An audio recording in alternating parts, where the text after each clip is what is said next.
সে মোচড়াতে থাকে হানিফের কোল থেকে নামার জন্য। আপত্তিকর স্পর্শগুলো পদ্মজার খুব খারাপ লাগছে, কাঁপতে ইচ্ছে হচ্ছে। মোচড়াস কেন রে সেরি, শান্তি মতো বইয়া থাক। মামা মেলা থেকে সাজনের জিনিস কিনা দিন। হানিফ শক্ত করে দুহাতে ধরে রেখেছে পদ্মজাকে। পদ্মজা কিছুতেই নামতে পারছে না। মামা, আমি চলে যাব, কাঁদো কাঁদো হয়ে বলল পদ্মজা। কই যাবি? মামার ধারে থাক, বলল হানিফ।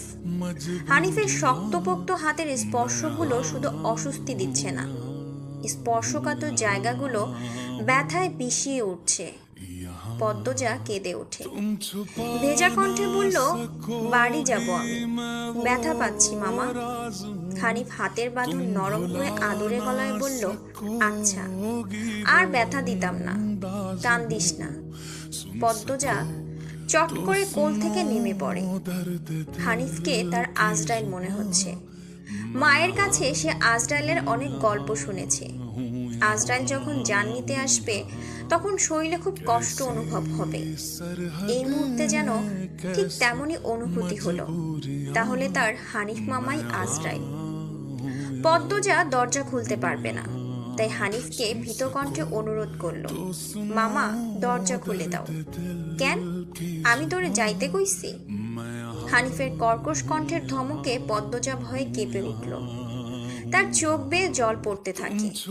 হানিফ পদ্মজাকে জোর করে কোলে তুলে নেয়। পদ্মজা কাঁদছে, তার খুব ভয় লাগছে। বারবার বলছে, মামা আমি বাড়ি যাব।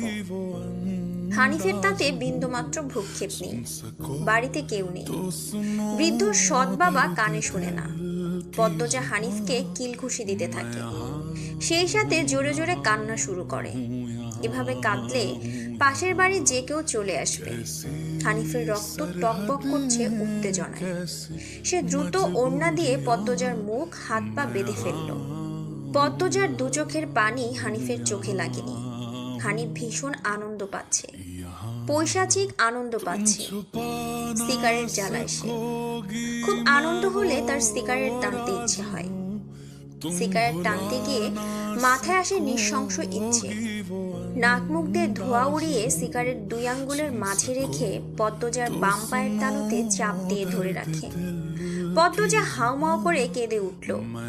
হেমলতা দুহাতে শক্ত করে মেয়েকে বুকের সাথে জড়িয়ে ধরেন। পদ্মজা কাঁদতে কাঁদতে বলল, আম্মা, তখন আমার খুব কষ্ট হচ্ছিল, আমার দমটা বেরিয়ে যাচ্ছে মনে হচ্ছিল। আমি তোমাকে খুব ডাকছি আম্মা, তুমি আসোনি। পদ্মজার কথাগুলো হেমলতার বুকে রক্তাক্ত করে দেয়। এ যেন 1971 সালের পাকিস্তানিদের নৃশংসতা। নিজের চোখে তিনি দেখেছেন পাকিস্তানিদের নিষ্ঠুরতা। হানিফার তার দেখা অত্যাচারী পাকিস্তানিদের মধ্যে কোনো তফাৎ নেই। হেমলতা নির্বাক বা ক্রুদ্ধ, শুধু অনুভব হচ্ছে তার বুকে পড়ে আদরের পদ্মজা হাউমাউ করে কাঁদছে, সর্বাঙ্গ যেন কাঁপছে। হানিফকে ক্ষতবিক্ষত করে দিতে হাত নিষ্পিস করছে। সেদিন একটুর জন্য পদ্মজা ধর্ষণ হয়নি। বাড়িতে সবাই ফিরে এসেছিল। পদ্মজা পোড়া স্থানের যন্ত্রণা সহ্য করতে না পেরে অচেতন হয়। বাকিটুকু আর পদ্মজাকে বলতে হয়নি, হেমলতা জানেন। পদ্মজার গা কাঁপিয়ে জ্বর আসে। 21 দিন বিছানায় ছিল। ততদিনে হানিফ দেশ ছেড়ে চলে যায়। পদ্মজা ভয়ে লজ্জায় ঘটনাটি কাউকে বলেনি। পায়ের পোড়া দাগ দেখে যখন হেমলতা প্রশ্ন করেছিল পা এমন ভাবে পুড়ল কি করে, পদ্মজা সহজভাবে জবাব দিয়েছিল, চুলার কাছে গিয়েছিলাম, চুলার লাকড়ির আগায় পা লাগছিল। কথাটা পদ্মজা সাজিয়ে রেখেছিল, সাথে অনেক যুক্তি, তাই মিথ্যে বলতে একটুও কাঁপেনি। পুরো ঘটনাটা পদ্মজার বুকে তাজা হয়ে আছে। এই 6 বছরে লুকিয়ে কতবার কেঁদেছে সে। সবসময় চুপ করে কোথাও বসে থেকেছে। হেমলতা মেয়ের নিশ্চুপতা দেখে মাথা ঘামাননি, কারণ পদ্মজা ছোট থেকেই চুপচাপ ছিল। কিন্তু আজ হেমলতার খুব আফসোস হচ্ছে, নিজেকে অপরাধী মনে হচ্ছে। তিনি ভেবেছিলেন তার 3টা মেয়ে তার কাছে খোলা বইয়ের মতো, চাইলেই পড়া যায়।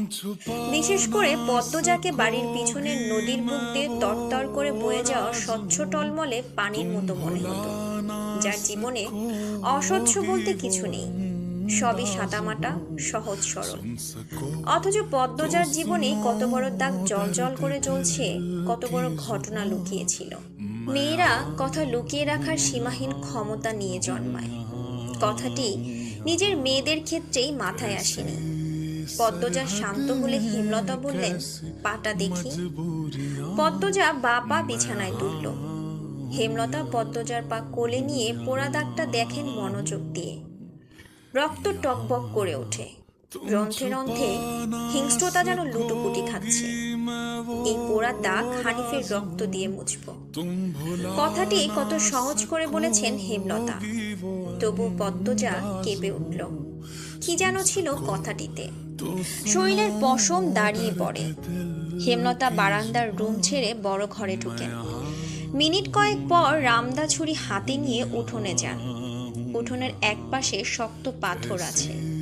ছুরিটা পাথরে ঘষতে থাকলেন সাবধানে। ঘষতে ঘষতে পাথর গরম হয়ে আগুন